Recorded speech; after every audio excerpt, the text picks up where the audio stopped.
WATV.com. Welcome to the Natural Health and Healing Show with one of New England's leading nutritionists, Mark Mincola. The show is brought to you by the Good Health Stores in Hanover and Quincy. Call Mark at 781-837-4900 with your health and nutrition questions. Now, here's Mark.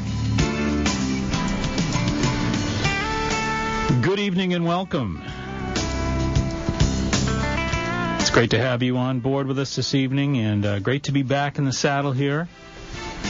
I suppose very first thing I should do is offer my appreciation and kudos to Catherine Foley. Thank you so much for filling in last week. Oh, no problem. It was fun, but it's great to have you back. Well, you're awfully kind to say that, but I'll tell you what, I really do appreciate your great skill and your ability to come on air here and do the great work that you do. Thank you. People enjoy your input, and I certainly love to be able to rely on such a tried and true professional. Thank you. And this evening you're going to help a little bit. We're going to talk a little bit about IBS for a little bit here, and irritable bowel syndrome is, of course, something that is no stranger to many of our folks out there in Radio Land. A lot of people with food allergies, a lot of people with digestive intolerance and difficulties breaking foods down, and an awful lot of folks with Crohn's disease, diverticular problems, et cetera, et cetera. So we're going to chat a little bit about that, and I also want to kind of bring in the perspective of food allergenesis with the problem of irritable bowel. So you've got some interesting information actually there as well. Yeah. IBS, there's a lot of different ways you can approach it. There's a lot of mystery, too, about, the absolute reason. And for IBS, it can be a completely debilitating situation for people. There's kind of like a discrepancy in the people that are being affected. It affects primarily about 80% of women are the ones being presented with IBS. And so, we're looking at it as an inflammatory disease of the local intestinal tract, the colon, and the lower GI. And what we see for nutritional supplements is we see the use of probiotics, specifically bifidobacteria, being really, really useful in helping to modulate the immune system response there, because it's almost like an overactive immune response, opening up the intestinal cells, leading to leaky gut syndrome. So bifidobacteria are great bacteria as opposed to the lactobacilli bacteria, because the bifidobacteria have a great immune system modulating aspect to them, specifically bifidoinfantitis. And so there's two very prominent clinical studies. The first one, 48 people taking their probiotic twice a day. After 8 weeks, their episodes and frequency of symptoms from IBS were greatly reduced.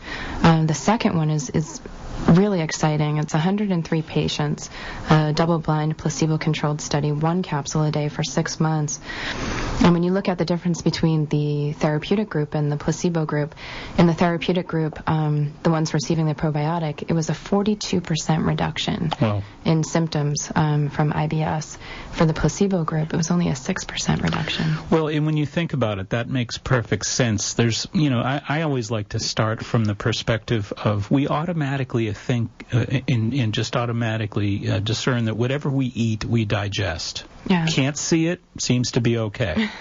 Goes down the hatch, everything should be fine. Yeah. But nothing could be further from the truth. It's been estimated, of course, the medical orthodoxy estimates that no more than 15% of the public at the highest levels have food allergies, which is, of course, crazy. If you read, there's a great book I'd like to refer everybody to. It's Dr. Braley's, Brailys, Food Allergy and Nutrition Revolution. It's a great book by Dr. James Braley.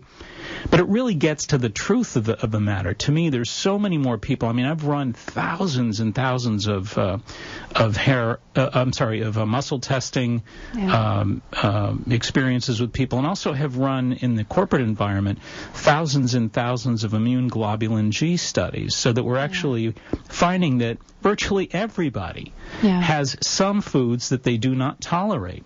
See, we automatically assume that whatever we eat, we can break it down, and we can't. There's an awful lot of us that don't have the genetic potential to recognize certain foods that we're exposed to, and there's an awful lot of us that throughout the course of a day have such a diversity of foods that we expose ourselves to that right off the bat there are food particles, little proteins, for example, circulating immune complexes, etc., that end up creating inflammatory problems in the diverticular canals. So sure, we've known for years that seeds and foods that have a lot of seeds, like the small seeds that are in tomatoes, sesame seeds, cucumber seeds, strawberry seeds, the little tiny seeds get caught in the diverticular canals, and of course they then bacterialize and get very inflammatory, which is why, as you point out, the probiotics are so important from the bacterial perspective of the problem to help offset the bacterial inflammation that builds up from these trapped seeds. And people have to remember that the bacteria really are primary fermenters of fibers. Right. And insoluble fibers. It's they help us do those things that we can't do ourselves. Right. Well, and I think, the probiotic part of it is really important. I think the idea of avoiding the seeds for people who do have these problems. And again, what are the symptoms? The symptoms with irritable bowel and with diverticulitis are very often bowel inconsistencies. They could go from constipation to diarrhea. You could have very inflamed and very sort of, I guess what I'd say, the intestines and the abdomen are very bloated. There's no other way to put it. Very uncomfortable. You may go up a size in your waistline because of the bloating that takes place in the intestines. But again, a lot of these irritable symptoms can be prevented by having people avoid the foods that trigger them. So avoiding those seeds that we talked about where there is a problem. Also, there's an awful lot of people that really don't understand that gluten sensitivities and wheat sensitivities are so profound, dairy sensitivities. The primary allergens are, I think, in many cases best avoided if there's a sensitive digestive system. Yeah, and that's what it is with IBS, you have this, localized immune response. And so there's a real situation happening, and when you send an allergen into that area, your body is going to react to it 10 times greater than it normally would if there was not the localized immune reaction happening there. With foods, I pulled a list of foods. And it's really funny because these are the foods we talk about all the time. All the time, yes, indeed. So the list of foods that aggravate IBS, fatty foods, fructose, like high fructose corn syrup, artificial sweeteners, dairy, alcohol, chocolate, carbonated beverages, and chlorinated water. The last one is particularly interesting because chlorinated water, when you have IBS, you have this inflammatory situation going on, and there's these things called gap junctions. There are little spaces between the cells in your intestinal tract, and the irritation causes them to open up. And so when you do that, you're opening yourself up to things like, the chlorine leaking into your body, into your system. So you really are opening yourself up, for all the toxins that are in your diet. Right. Well, and I mean, there's an awful lot of implications here with irritable bowel as well, that food allergies, as we pointed out, medications, stress, hormonal changes, low fiber intake, and for years that used to be the medical recommendation, to go low residue, low fiber, because they didn't want to agitate the inflammatory condition, and yet long term that would perpetuate the problem. So we've gotten clear with that one. I remember years ago when we started giving people people fibrous diets. We used to get in all kinds of debates about that, but obviously the years have gone on, and the research has come full circle and has really found that indeed fiber is really important in this case. But it's a matter of also, parasites, also laxatives and antibiotic abuse. There's an awful lot of people, and they say 33% of all antibiotic prescriptions are not only unnecessary but potentially dangerous from the perspective of stripping the floral bacteria, the good healthy bacteria. Again, antibiotics are not smart bombs. They're not going to just break down the bad bacteria, but they're basically going to strip the walls of any bacteria, good and bad, leaving us without these protective floral bacteria, which again allow for the inflammation to take place. And that's what it is. When we think about digestion, we think about food. I often tell people that eating it's really only the first step. Right. There's like 4 other steps, and one is the enzymatic breakdown. Right. Then there's the breakdown in the upper GI. Yep. You start to introduce fermentation, and then when you get into the lower GI is where you get your real fermentation. So it's a process of breaking the food down from really large molecules into really small molecules, the ones that your body can use. And if you miss that last step, not only do they not get broken down to the small size, but they stay in their large molecule size. Your body doesn't recognize them. They become allergens, but also you start suffering from malnutrition. And that is all too common, unfortunately. Absolutely true. I think one of the most important recommendations, really, you hit on, and it's extremely important, I think, to give folks more specifics about the probiotics, the floral support. Jarrow has some remarkable effort that they've put behind the research and the study of real good, viable, good floral bacteria. Why don't you talk about that a little bit? Yeah, our probiotics are, some of the most clinically studied probiotics out there. Our bifidobacteria, it's a combination of different bifidus strains. B. infantitis is one of them, the Morinaga strain, BB536. But all of these are the bacteria that are in your lower GI that help your body to ferment the food. So you really have to replenish them, and whenever you're looking at some sort of nutritional problem, you really have to start there. And let the folks know what these are called. The bifidobacteria combination is called Bifidus Balance. And that's Bifidus, Bifidus, Bifidus Balance. It's a great one to start with if you have inflammation or immune system overactivity. Yep. The other product is Gyrodophilis, and what's really great is it's a combination of lactobacillus bacteria and bifidobacteria, so you get both. And you want your probiotic to be a good blend of both, because you want to replenish with not just one strain, but as many strains as you possibly can. So those are probiotic bacteria, and there's another probiotic bacteria that has become more popular. We're starting to learn a little bit more about it. It's called Saccharomyces boulardii. And that's quite a name. There'll be a quiz in 5 minutes. There's only one. And if you make an effort at trying to say it at your local health food store, they'll know what you're talking about. Saccharomyces boulardii is a yeast, and it's a good yeast. It helps with the fermentation of certain types of foods.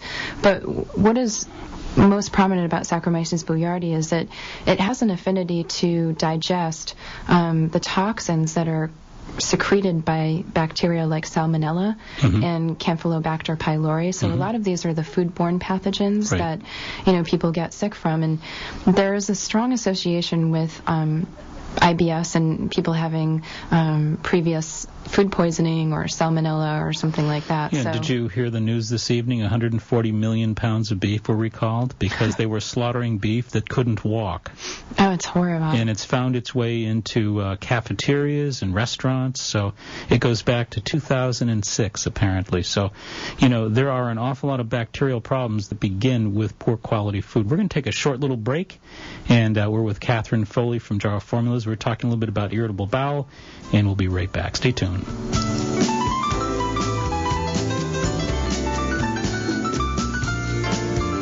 Right in our area, we are fortunate to have one of the top martial arts schools in the country, Personal Best Karate. Personal Best has been recognized for their community involvement, professional staff development, character building programs, and exciting educational curriculum. Personal Best stands at the top of their industry. 5 locations offering personalized professional instruction. Not sure if karate is right for you? At no obligation, the staff at Personal Best will guide you in a private introductory program to see if karate is indeed the right fit to help you achieve your goals and meet your needs. What does karate at Personal Best teach you? Character building, success habits, helps you get in shape, relieve stress, self-control, setting goals, and, of course, self-defense. Personal Best's goal is to create successful, contributing members of society through the practice of the martial arts at Personal Best. Mr. Chris Rappold is, of course, the founder of Personal Best Karate. He tells me his greatest joy of all is to see the personal transformation in each and every student. Bring out your best with Personal Best Karate. Telephone number 508-285-5425. That's 508-285-5425. Locations in Norton, Foxborough, Southeaston, Franklin, and Taunton. That's Personal Best Karate. This segment is being sponsored by Good Health Natural Foods. Good Health is a well-established organic specialty food market as well as a vitamin and sports nutrition shop. Good Health is a family-owned business passionately committed to giving back to the neighborhoods of Boston and the South Shore. The Maturos and the entire Good Health family continue to make an indelible impact on the communities they serve. There are currently 2 extraordinary stores, 1627 Hancock Street, Quincy, Mass., and 219 Columbia Road, Route 53 in Hanover, Mass. For everything natural, organic, and wheat or gluten-free, it's Good Health Natural Foods, open 7 days a week. In Quincy, 617-773-4925. In Hanover, 781-826-0808. That's Good Health Natural Foods. Alrighty, welcome back in, and hopefully you're in fine feather out there, fit as a fiddle. But in the event that you're interested in hearing a little bit about diverticulitis, irritable bowel syndrome, and what we might call functional bowel disease, an awful lot of people out there do suffer from such issues. And recent research indicates that as much as 60% of the public over the age of 60 suffers from these issues. So this is an accumulative problem, and it becomes more the end result of very challenged and very limited digestive efficiency as we get older. And let's be honest about it, there's no easy task these days when it comes to digesting. You know, we just talked before the break about a news story that just broke this evening. 140 million pounds of beef have been recalled this week. That date back to 2006 because of beef that were being slaughtered that couldn't even walk. Jeez. So it's an incredibly horrible story, and it's really very, unfortunately, it's very typical of the quality of food. I mean, I just I'm astounded at how little people know about the quality of the food that we're consuming these days. There's huge misconceptions. Misconceptions are incredible. I mean, you know, in class the other night I mentioned that I asked how many people in class were aware of the fact that the FDA had approved of putting viruses into our foods to prevent listeria. Right. And these are bacteriophage viruses. And, of course, the FDA says we don't suspect that there's any problems with these viruses. Right. How many times... I know. It's putting viruses in our foods to protect us from bacteria. You know, it's funny. Oh boy.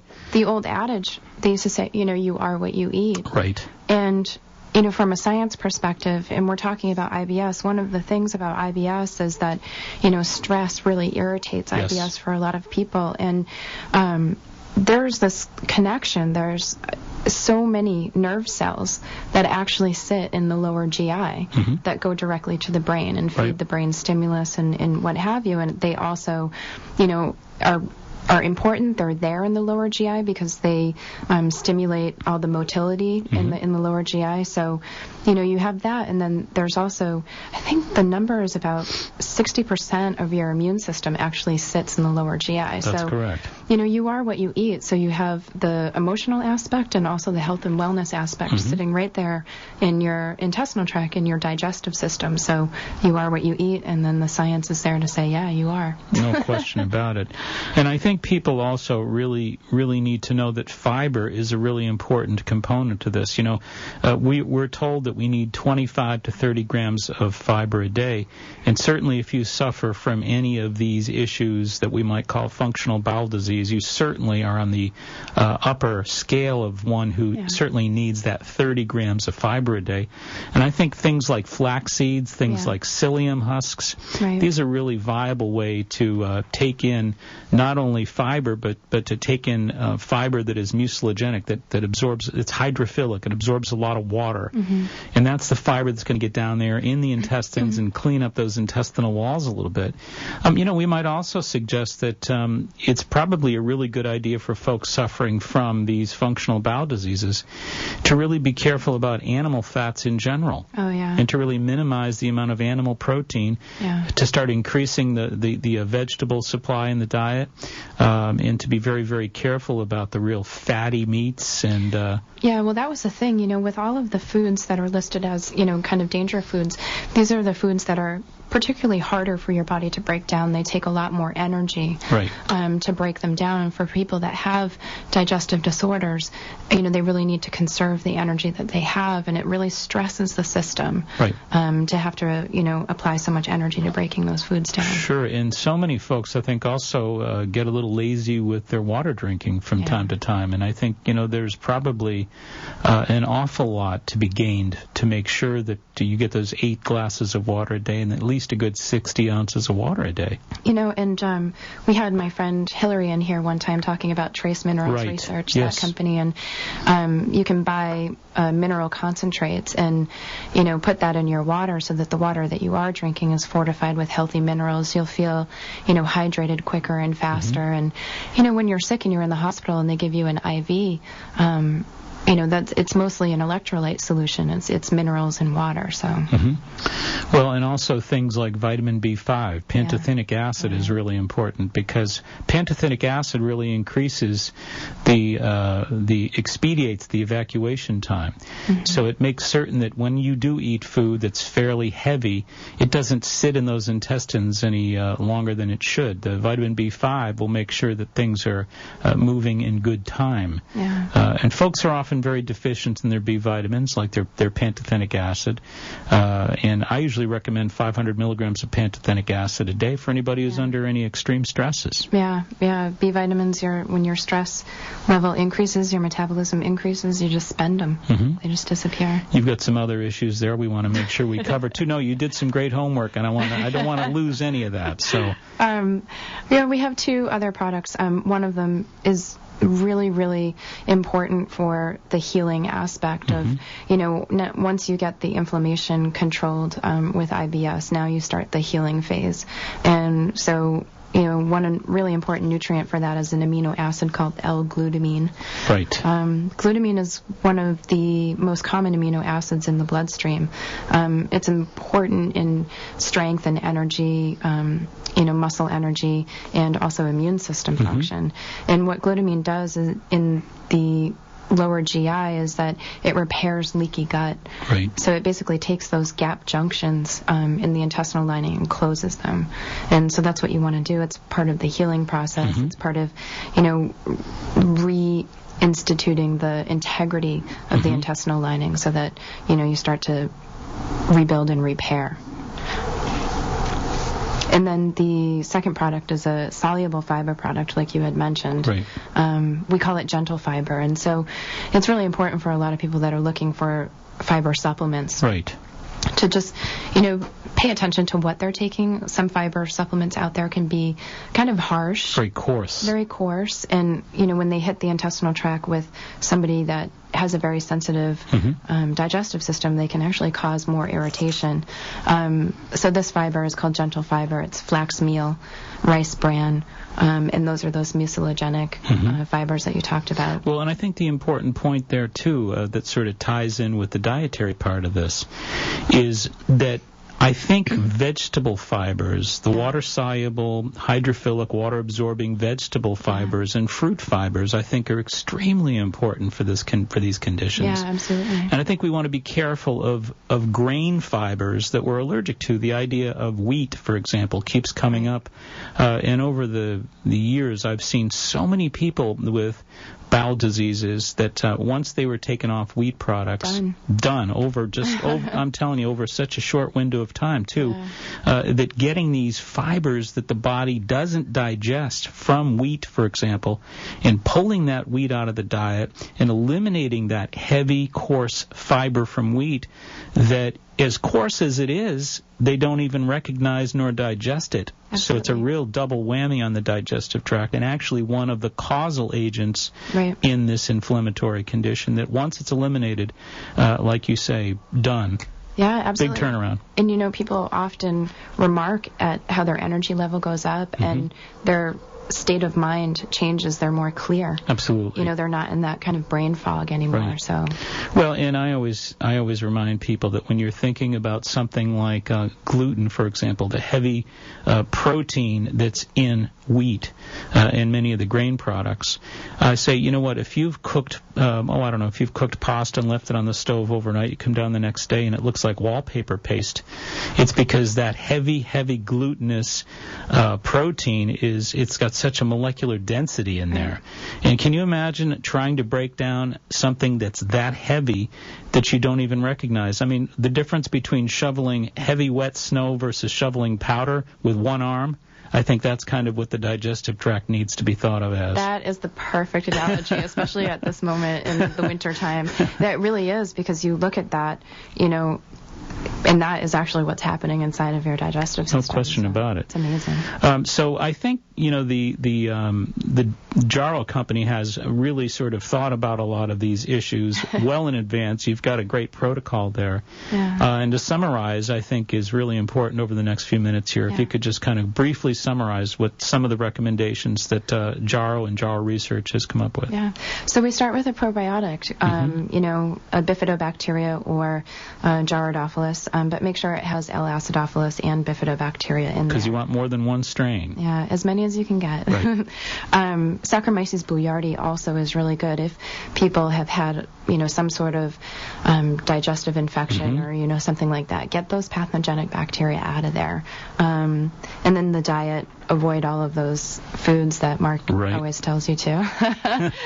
And then glutamine is an amino acid, and it pulls you out of the danger zone and starts the healing process, because getting the IBS under control is just step one, and then getting yourself into a healing phase is step two. So follow it through. And then soluble fibers, flax meal, rice bran, gentle fibers from Jarrow formulas as a powder. Put it in your cereal in the morning, or make a shake, a fruit shake, and put it in there, or what have you. But just get that in there. And these soluble fibers also, they feed the bacteria that are already in your intestinal tract too. So you're nourishing yourself, you're nourishing the bacteria, and you're turning the situation around. These gentle fibers are all water absorbent, vegetable type fibers, so they're not the coarse fibers that are going to irritate the bowel. Yeah, watch out for psyllium husk. Yep. It's a really popular fiber in the dietary supplement industry, and we tend to use it for such a broad spectrum of intestinal things. And so, if you're leaning more towards the IBS, make sure you go with gentle fibers. Right. Especially these vegetable and these fruit-based fibers.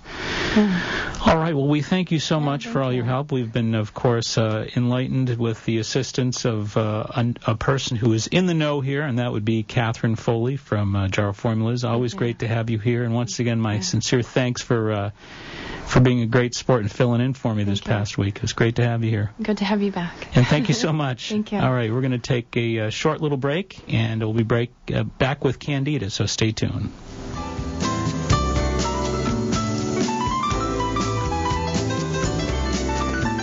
Hi, this is Catherine from Jarrow Formulas. We're happy to announce our new partnership with Dr. Mark Mincola. When we started out in this industry, our intentions were to bring good quality nutrition, cutting-edge science, and reasonably priced products to the market, and also encourage people to take an active role in their own health and wellness. Jarrow Formulas has been in business for over 20 years and is considered an industry leader. Jarrow is incredibly active in consumers' rights to access dietary supplements and creating good quality manufacturing standards for our industry. When we first met Dr. Mincola, we knew that we had a true partner and an ally in the mission of creating a happy, healthy, and wealthy New England through the sharing of knowledge and enthusiasm for health and healing. We greatly look forward to 2007 and the exciting things we can bring to you, and we're excited for the world of knowledge that there is that we can share with you all as we take this journey together with great partners, great energy, and looking forward to a great future for all of those that are encouraged to come along. This segment is being sponsored by Good Health Natural Foods. Good Health is a well-established organic specialty food market as well as a vitamin and sports nutrition shop. Good Health is a family-owned business passionately committed to giving back to the neighborhoods of Boston and the South Shore. The Maturos and the entire Good Health family continue to make an indelible impact on the communities they serve. There are currently 2 extraordinary stores, 1627 Hancock Street, Quincy, Mass., and 219 Columbia Road, Route 53 in Hanover, Mass. For everything natural, organic, and wheat or gluten-free, it's Good Health Natural Foods, open 7 days a week. In Quincy, 617-773-4925. In Hanover, 781-826-0808. That's Good Health Natural Foods.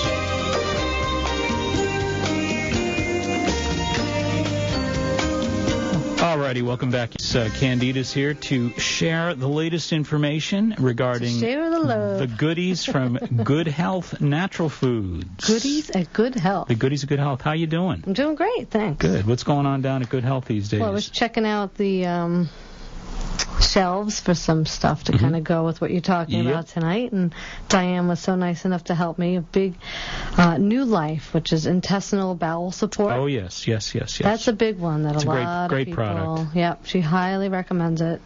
It's $30.59, and it's called Renew Life, which is really great for all that intestinal support. Then they have Crystal Star, BWL Tone IBS, which is $18.85. Have you heard of that? I've not heard of that. It's new. I love when I know stuff that you do not. Ahead of the curve, she is. Yes, I am. Well, you know, Good Health, they're up on things over there. Of course they are. And then they have the Slippery Elm. Of course, yes. By Quantum Herbal, which is liquid extract that folks can take for $12.69. It also comes in the lozenges. Lozenges, yeah. There you go. For $9. And then the Mega Flora by Mega Food, which they said that you could probably speak of. Yeah, well, you know, it's similar to what Catherine was talking about with Jarrow, the idea of having a number of different good cultures. You know, there's good bacteria, bad bacteria. These are good, healthy bacteria that will help you offset the bad bacteria. You know, we're so used to thinking in terms of antibiotics. Well, there are also probiotics, or good supportive biotics, and that's what these are. And these are more than one culture. Obviously, you can get acidophilus. Everybody knows about acidophilus, and we talked about bifidus. But there are many complex cultures that, as Catherine just pointed out, the more the merrier, the better, and that's what this is. So that's the list from down there at Good Health. Great, fantastic. And what else is going on in your world these days?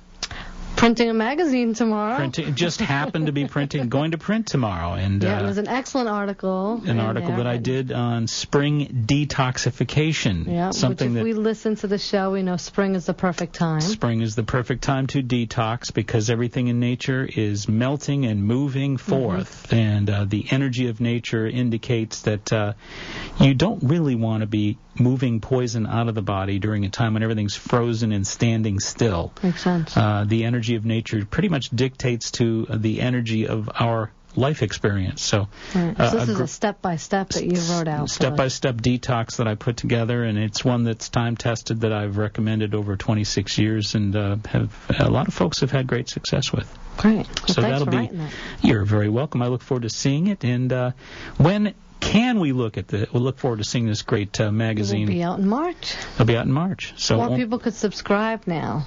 Is that right? That's right. Wow. It's $12 a year home delivery. Right to your door. Just like the Boston Globe. That's right. You and the Globe. Better. Amazing. So we'll look forward to the Healthy Living magazine, and that will be in March. Yep, or they can call me 781-834-2728, and I'll make sure you get it before everybody else does.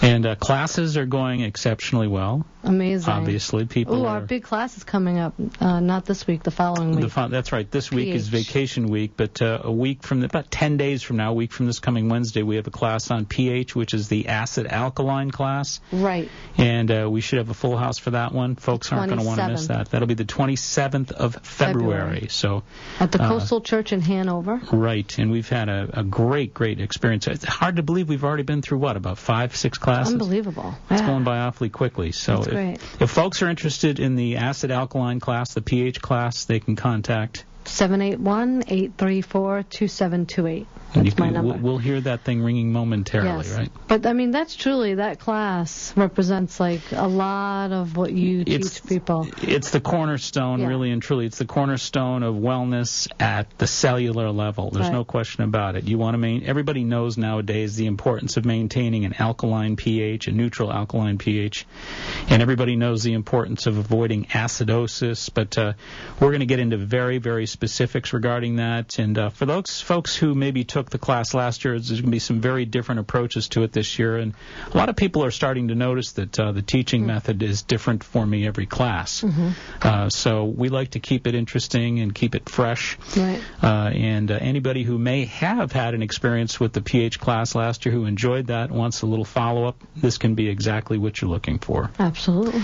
So terrific. That's 781-834-2728. And tell them where Good Health is located. And Good Health Natural Foods, of course, is 1627 Hancock Street, and that's down in Quincy. And also you can reach them at 219 Columbia Road, and that's down Hanover Way, Route 53. You can call them at either store, 617-773-4925, that's Quincy, 781-826-0808, and that's how you reach them down on Route 53 in Hanover. That's Good Health Natural Foods. And Candida Mamet, thank you. Thank you. Great to have you in. See you next time. We could make it together.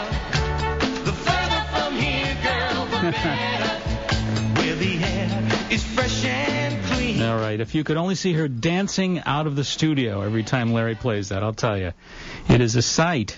And I wanted to mention one quick thing here, just as a bit of a follow-up. I don't know if anybody happens to take a peek at the Wall Street Journal, but there was an article recently posted by Jacob Goldstein, written by Melinda Back at the Wall Street Journal.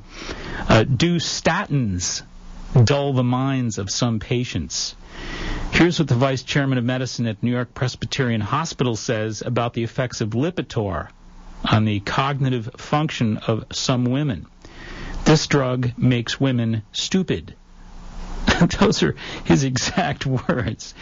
But again, this is regarding an anecdotal evidence story regarding researchers at the University of California at San Diego who will be soon randomizing controlled trial examinations of the effects of statins on thinking, mood, behavior, and overall quality of life. But there's obviously an awful lot of further investigation needs to be done here. But the point that folks are now kicking around, think of it this way, folks. The brain, your brain is about 97, 98% cholesterol. So is it conceivable that something like statins that could be good for some people's hearts at neutralizing the presence of cholesterol could be bad for your brain, which is comprised of so much cholesterol? Well, there are many, including New York Presbyterian Hospital Vice Chairman of Medicine. Obviously, the Vice Chairman of Medicine at New York Presbyterian Hospital says this drug is really being held into question. It is making people stupid. So it's quite an interesting go-round that they're having at regarding the Lipitor these days.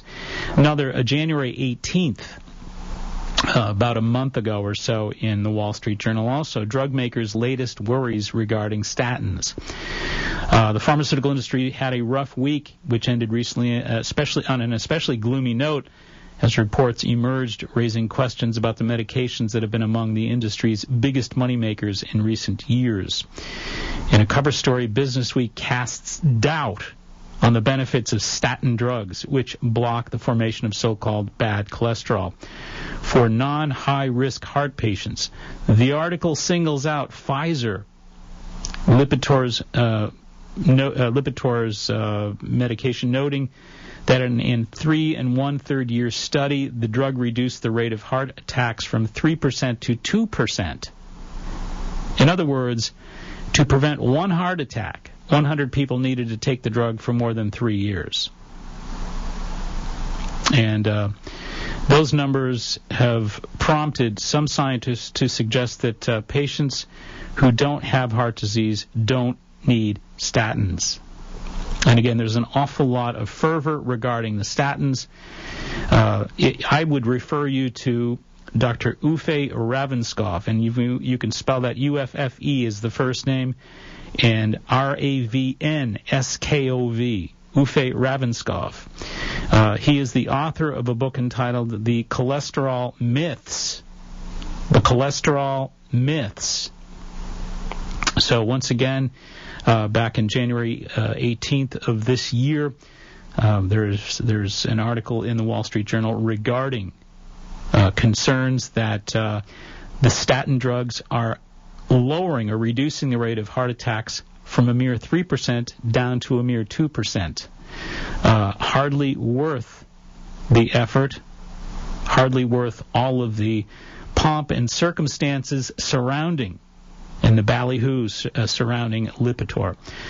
So there's more than one side to this story, and again, I would refer you to a book entitled The Cholesterol Myths by Dr. Uffe Ravnskov, Ravnskov. There's also an interesting site that is Dr. Mercola, Mercola, different spelling, Mercola. And Dr. Mercola has done some interesting exposés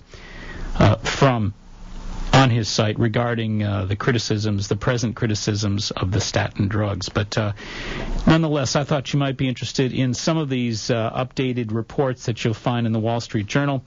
One of them is dated the 17th of, one of them is actually dated the 12th, I believe, of February. The other one is January 18th. So you might want to take a little look at those. You can certainly do a search on Wall Street Journal and statins, and just put a note that it's February 2008, and you'll pick up most of that information. Okay, and just to get back on point here, we've been talking with you this evening regarding irritable bowel syndrome, or what you might call functional bowel disease. And a lot of folks out there, of course, suffering from IBSs, spastic colon, spastic bowel, mucus colitis, intestinal neuroses, et cetera, et cetera, et cetera. And I think the key really here is as many as 40 to 50, and in some cases it's been estimated that 60% of North Americans over the age of 60 at some point in time have functional bowel disease. I say it's largely because of the food problems that we have, and I think that a lot of these food proteins and food particles are trapping themselves or getting trapped within the diverticular canals, and as we get older, it's more and more difficult for us to efficiently digest.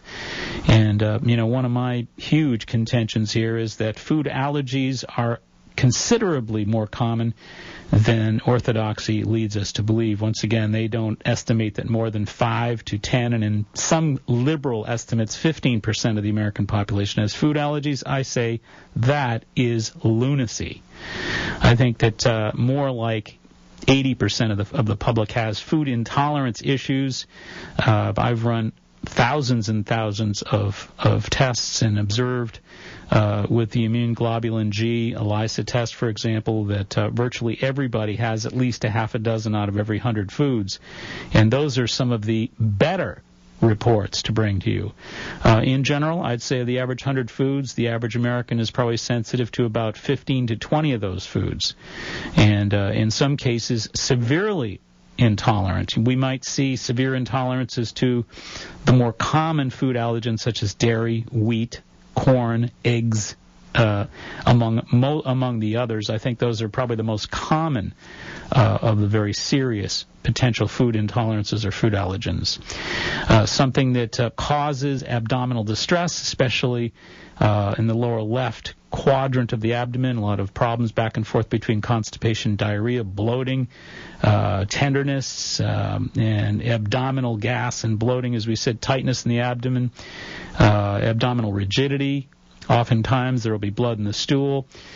So these are very serious issues especially when the diverticular sacs become inflamed and when the bacteria is building up in those sacs. There can be a real serious set of circumstances that develop, and obviously antibiotics are often recommended, and as well they might be. However, the problem with those antibiotics is they do strip the good protective bacteria and are likely setting one up for the next inflammatory bout. Because don't forget, you need good bacteria to prevent these problems long term.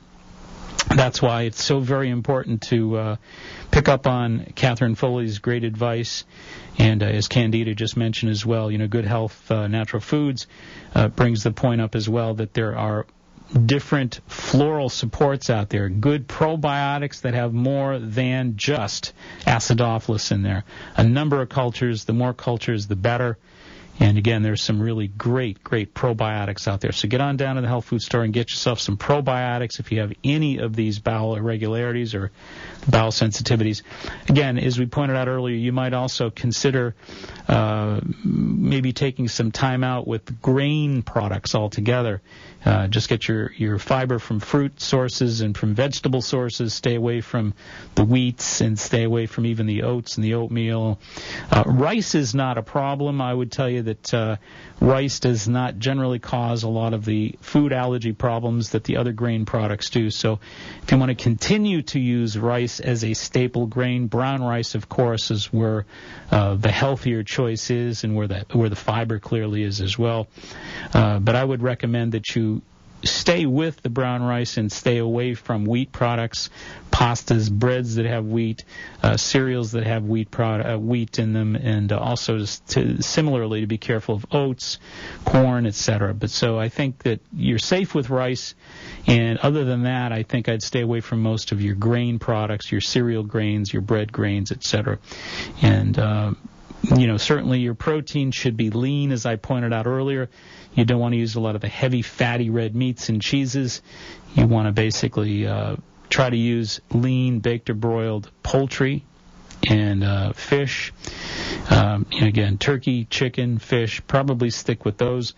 And be very careful about taking in things like very fatty prime rib and cheese products, etc., etc.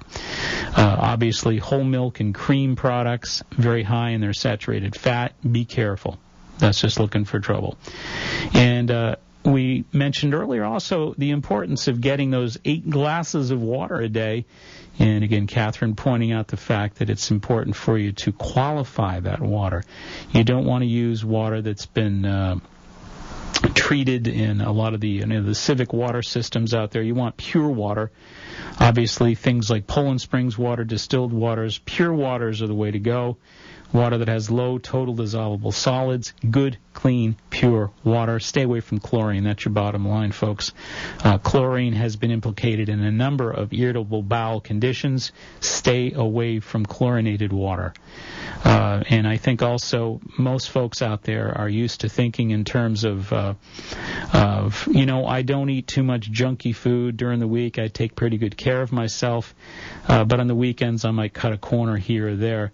Once again, if you have irritable bowel, if you have any of these issues that we're talking about, diverticulitis, diverticular inflammation, you certainly want to be really, really careful about seeds, and I think that is arguably the most important component to this whole issue. Is you want to be careful about tomatoes and tomato sauce that have seeds.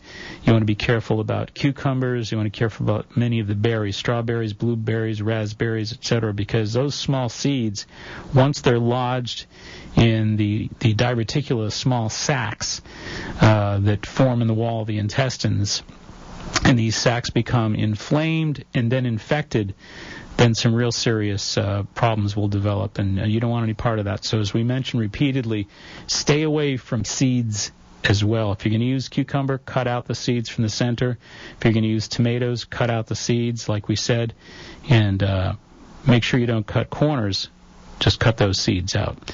All right, we're going to take a very short little breather here. We're going to pay a few bills, and we'll be right back. Stay right where you are.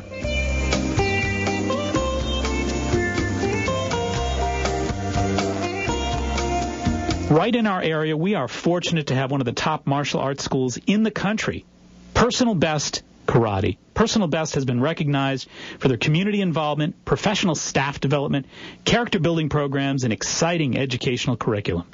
Personal Best stands at the top of their industry. 5 locations offering personalized professional instruction. Not sure if karate is right for you? At no obligation, the staff at Personal Best will guide you in a private introductory program to see if karate is indeed the right fit to help you achieve your goals and meet your needs. What does karate at Personal Best teach you? Character building, success habits, helps you get in shape, relieve stress, self-control, setting goals, and, of course, self-defense. Personal Best's goal is to create successful, contributing members of society through the practice of the martial arts at Personal Best. Mr. Chris Rappold is, of course, the founder of Personal Best Karate. He tells me his greatest joy of all is to see the personal transformation in each and every student. Bring out your best with Personal Best Karate. Telephone number 508-285-5425. That's 508-285-5425. Locations in Norton, Foxborough, Southeaston, Franklin, and Taunton. That's Personal Best Karate. Hi, this is Catherine from Jaro Formulas. We're happy to announce our new partnership with Dr. Mark Mincola. When we started out in this industry, our intentions were to bring good quality nutrition, cutting-edge science, and